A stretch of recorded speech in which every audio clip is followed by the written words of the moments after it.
देखु लिंगराज खनि कार्यरत केटीएलजेवी कंपानी एवं फायर फाइटिंग लिंगराज खनि फायर फाइटिंग कार्यरत ठिका श्रमिकों एचपीसी बाबद आम आज आंदोलन करूँ।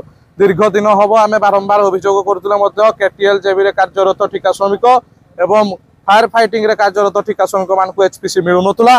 एमसीएल पाखे आम बारंबार अभियोग करूँ। कंपानी पाखे आम बारंबार अभियोग कला सत्वे भी आम जो विफल होता आज आम आंचलिक क्षतिग्रस्त श्रमिक संघ तरफ आम आसी टाइम ऑफिस सम्मुख संपूर्ण खनि को बंद कर टाइम ऑफिस सम्मुख धारणा बसिलु।